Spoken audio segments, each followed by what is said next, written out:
a black man who alleged that a group of white men assaulted him and threatened to get a noose at an Indiana lake, is facing misdemeanor trespass and felony battery charges more than a year after the event. Many of you remember this video.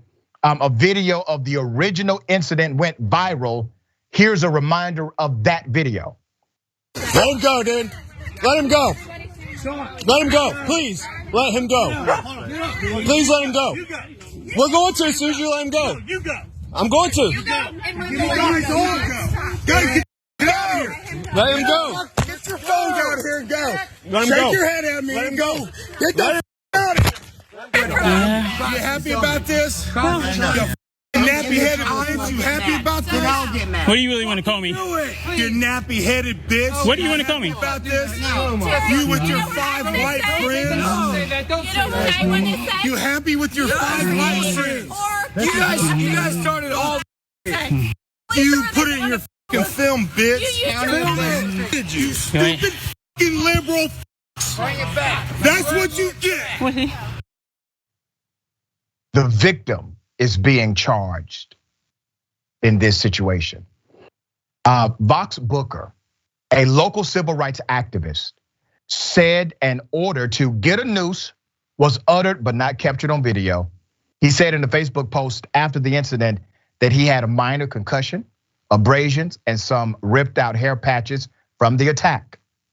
Booker was charged over his involvement in the July 2020 assault at Lake Monroe, which was subject to an FBI investigation.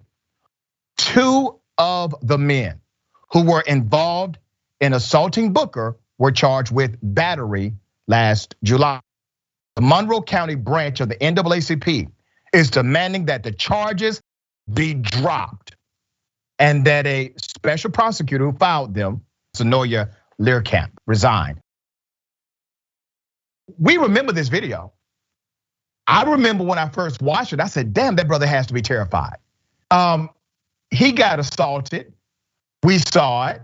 There was an investigation. But he gets the more serious of the charges. How do you explain this to me? He gets a felony charge. Brett, what are your thoughts? I mean, it's one of those things where the trespassing, sure. Like maybe there's some law that I don't understand that when I look at it, I'll be like, oh, that's the law that applies to this piece of land. But like it's one of those things about the law where you have to look at it and say, well, can we focus on the spirit of it for a second? The fact that this guy's being held against a tree by a guy and a group of friends of a guy who can't wait and feels like he's really winning. He's getting around the system by using the term he used in yelling at the victim here. You know, he thinks I'm not using the N-word, I'm using another N-word. So I'm not in trouble now. No one would know that when I just did what I did with my friends and the way I did it, that I'm a terrible racist, criminally so. I'm glad that guy's facing charges, but again, like, where are the people that are talking about stand your ground laws if that's what applies? Like to come back and say, well, he fought, if it is the case that he was in a physical altercation, maybe he was fighting back. And this is the beginning, like there's another podcast out there that Barry Weiss, who coined the term intellectual dark web or whatever, is passing around about the Audubon Society guy and the Karen in the park. And they're trying to say, well, let's pay attention to what her day was like when she said on the police, I'm being attacked when she wasn't.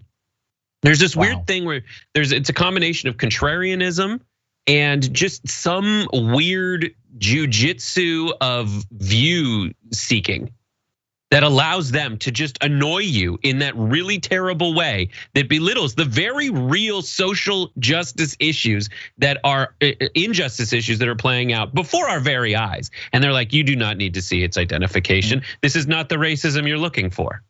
Sucks. Very well said. Very well said.